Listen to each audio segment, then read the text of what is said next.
Bem-vindos a mais um Panorama de Mercado. Vamos conversar sobre esse pânico da Bolsa hoje.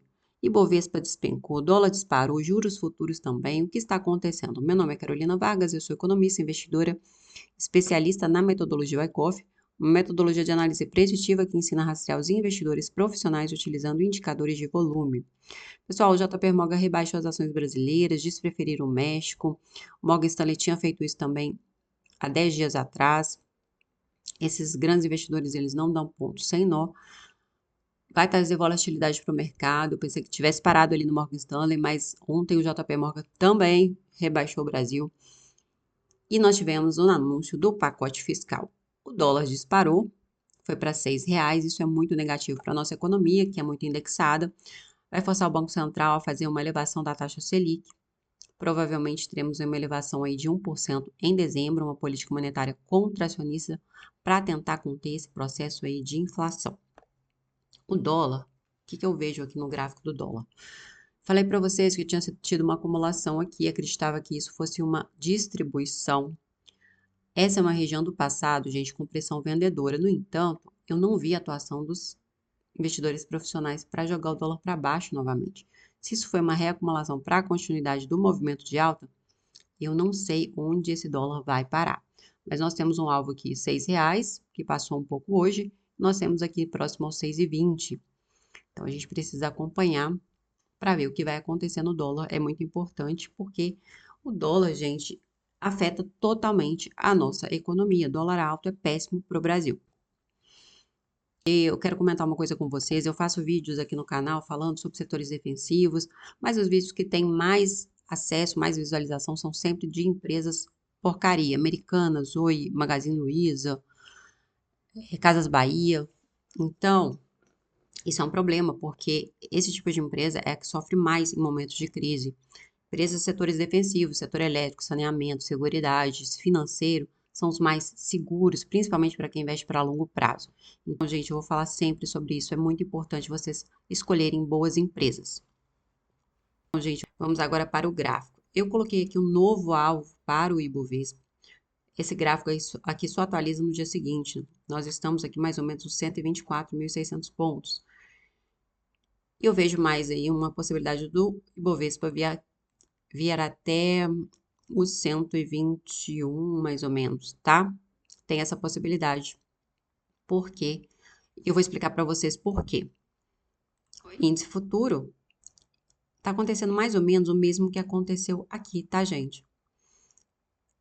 Uma distribuição, que eu pensei que pudesse ser uma acumulação, pode até ser uma acumulação, mas os grandes preços de mercado jogaram para baixo, enquanto o mercado fica abaixo dessa região. A gente precisa ver uma nova entrada de volume financeiro para ter potencial para jogar o preço para cima novamente. Eu não vi isso hoje. Vamos observar o que vai acontecer amanhã. Estamos em região aqui de suporte, mas eu acho que o mercado vai estressar um pouco mais. Vou mostrar para vocês em alguns ativos o que eu estou vendo. Bovão, a mesma coisa, perdeu essa região. Como fez também da outra vez, na última correção, que durou mais ou menos 6 meses. Essa deve ser mais ou menos igual pelo que eu tô vendo, viu, gente? Então, agora eu vou analisar com vocês algumas ações. A Small 11, corrigindo forte, eu vou mostrar uma Small Cap depois para vocês entenderem como eu vejo os processos de distribuição. Vale, eu não vejo ainda a atuação dos investidores profissionais na ponta comprada, por isso eu acredito que o Ibovespa vai cair um pouco mais. Muito volume aqui, eu falei com vocês que eu não aumentei a minha posição em Vale, não vou aumentar ainda e vou aguardar, porque eu acho que Vale pode cair um pouco mais, vir aqui buscar a região dos 55, mais ou menos. Vejam, gente, que no passado, isso aqui aconteceu, foi na pandemia, aqui essa queda muito forte, foi na pandemia. Isso não deixou de ser um processo de acumulação, o mercado entregou um movimento de alta. Então, um pouco mais de estresse no mercado, o fato de Vale vir buscar patamares mais baixos não quer dizer que isso não seja uma acumulação. Pode acontecer um estresse maior no mercado, eles jogam o preço para baixo e depois inicia-se aí o processo de tendência ascendente ou o preço volta para a zona de liquidez. Isso é normal de acontecer e pode acontecer. Por isso que eu não fiz a entrada em Vale, então Estou aguardando aí para ver a atuação dos investidores profissionais em Vale. Petrobras, em topo, né, gente? Já entregou movimento de alta. Eu analisei Petrobras várias vezes aqui com vocês. A partir da região de suporte, entregou 10% aí, um pouco mais de alta. E aqui no topo nós vimos a atuação na ponta vendida, o preço já começa a negociar abaixo, então está comprado em Petrobras, curto prazo, esse é o ponto de saída. E muita gente saiu, vejam pelo volume financeiro. Aí o preço deve entrar em correção. Por isso que eu acho que o mercado vai corrigir um pouco mais. Banco do Brasil, é igual eu falei com vocês no caso de Vale. O fato de Banco do Brasil corrigir um pouco mais não significa que isso não seja uma acumulação. Isso acontece, tá? Vejam aqui no passado. Esse processo era uma acumulação, eles jogaram o preço depois para cima. Então não tenham medo de uma correção de 5, 10, 15%. Isso é normal no mercado. Pode buscar aqui um pouco mais abaixo? Pode. Não deixa de ser uma acumulação isso aqui, tá? Banco do Bradesco. Banco do Bradesco, percebam, gente. Ó, embaixo, em cima. Embaixo, em cima. Então, o que nós podemos esperar para o Bradesco? Voltando para a região de suporte. Essa região aqui. Acho que o Bradesco vai cair um pouco mais, tá? Mais uns 3, 4%. E tal, mesma coisa. Mesma coisa.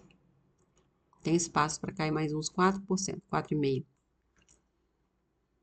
JBS chegou nessa região, está subindo, vamos ver se dá continuidade ao movimento. Sanepar também já entregando movimento de alta.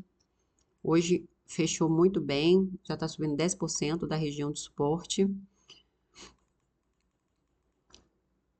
Posições que eu estopei, tá, gente? Que eu acionei o meu stop. Eu estava comprada em Cirela, tá? E ontem, com o movimento da bolsa, eu vi esse padrão aqui de venda, o preço começando a se deslocar. Eu saí conciliando com a análise do índice e agora eu vou aguardar porque eu acho que o preço pode vir fechar esse gap aqui. Então tem espaço para cair um pouco mais. Cirela está extremamente barato, mas quem manda são os grandes players de mercado, então eu vou aguardar o preço chegar a patamares menores. Outra que eu estopei também foi Alus 3. A gente está aqui nessa estrutura que parece ser uma acumulação.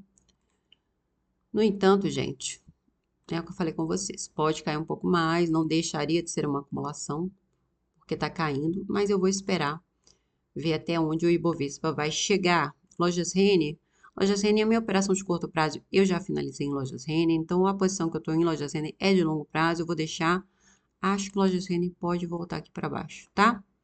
Voltar para essa região aqui de suporte, padrãozinho aqui no curto prazo é de venda, longo prazo uma estrutura para mim de acumulação. Grupo SBF é a mesma coisa, tá? Agora eu vou mostrar para vocês Movida. As small caps. Eu estava comprada em Movida, o que me levou a sair de Movida também. Vamos lá, olha a queda, gente.